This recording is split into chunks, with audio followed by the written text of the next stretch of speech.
Welcome, fitness fanatics, to the Physi.Kal podcast, where we dive deep into fitness, health, and the business behind it all. I'm Coach Kal, and I am here to help you break the mold.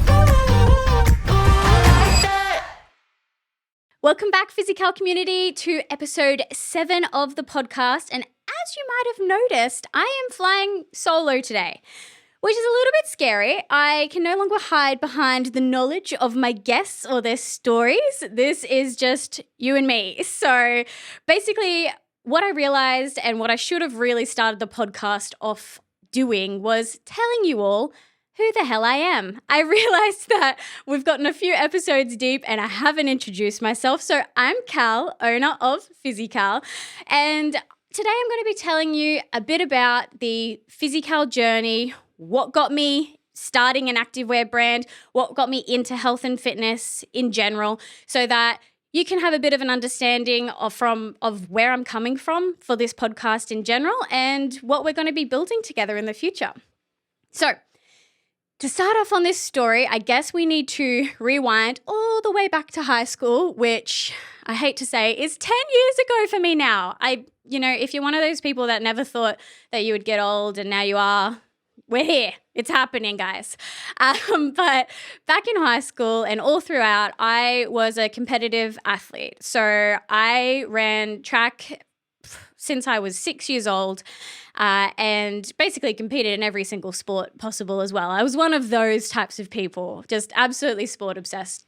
But track was definitely my main thing. I made multiple state and national teams doing that and pretty much competed all throughout high school. So that's where my love of health and fitness really started. In addition to that, both of my parents were physical trainers in the Air Force, and so military style trainers. I think me being a sporty person was ultimately inevitable.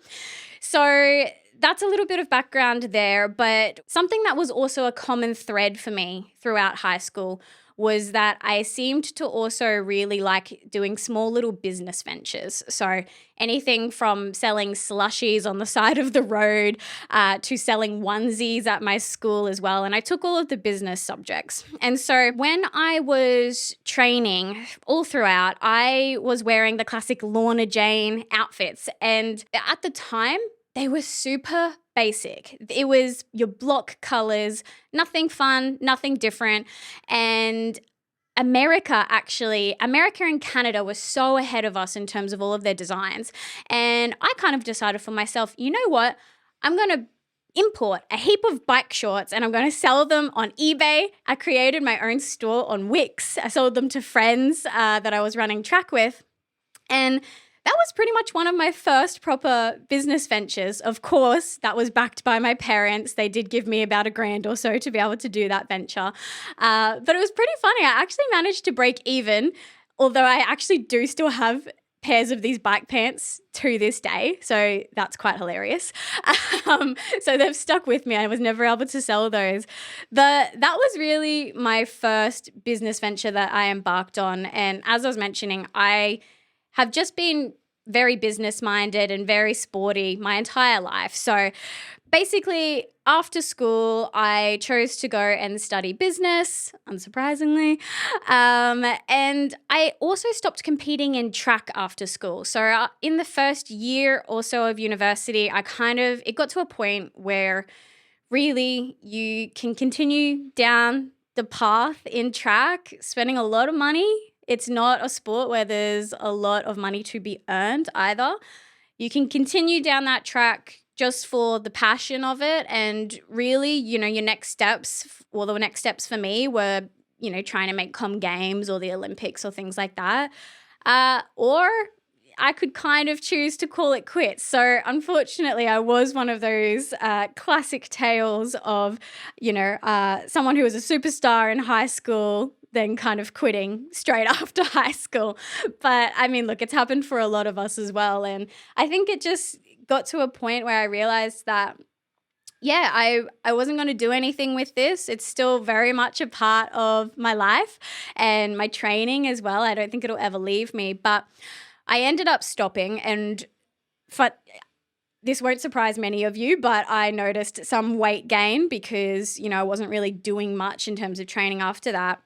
My mom had showed me how to do weight training and things like that. And so I started going to the gym, but I really lost that competitive spirit that I always had through running track. And so I figured that it wasn't enough to just do gym or to just want to look at or just to achieve body goals for the sake of doing it.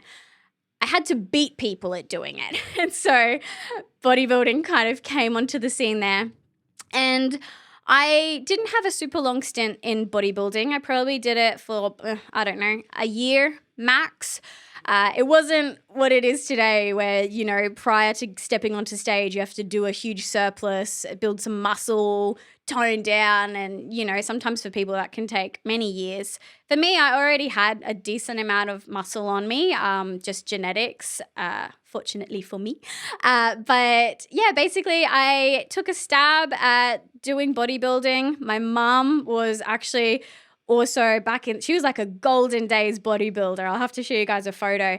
And so she coached me through that whole experience. And I wasn't a prodigy. I wasn't like a world beater at bodybuilding by any means. I stepped on stage 5 times within 2 competitive seasons.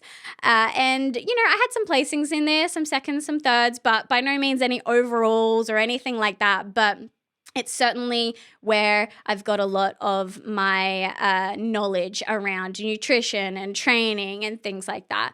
But, that was a few years ago now. And once I kind of stepped out of it, I lost my love for weight training, actually. I was one of those competitors where actually competing and to the level that I did it at, I overtrained, I overworked myself, and I had a really bad relationship with weights and training in general for a little while after that. So it took me a hot second to kind of get back into it. But basically since then, I've just been cruising. I've found my love of training again, and I try to train consistently and keep my body in good shape. But basically a couple years ago, I realized that I've always wanted to have my own business. I studied business through uni. As I was mentioning before, I've always been business minded, and I realized, hey, look, I think at this point I was 24 or 25, and I said to myself, if I don't do this now, I'm going to be one of those people that just always says they're going to do something and never actually does anything. And so that was really enough motivation for me to, all right, start thinking, what are the things that I love?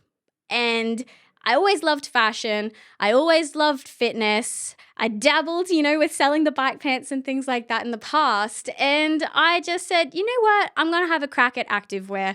It's what I love. I think I can do a really good job of it.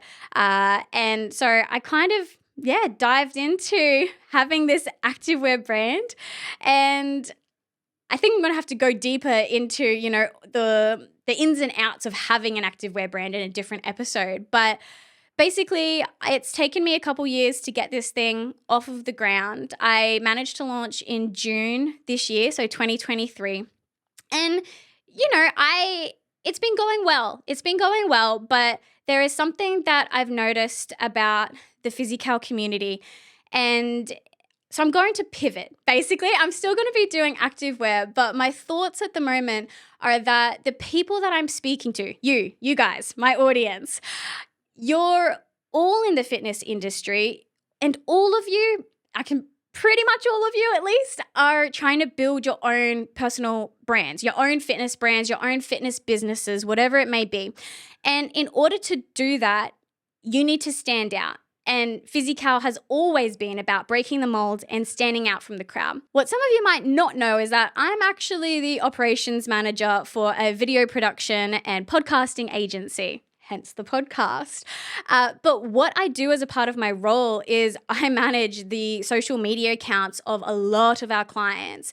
And so I have posted hundreds, if not thousands, of short form pieces of content on socials at this point. And so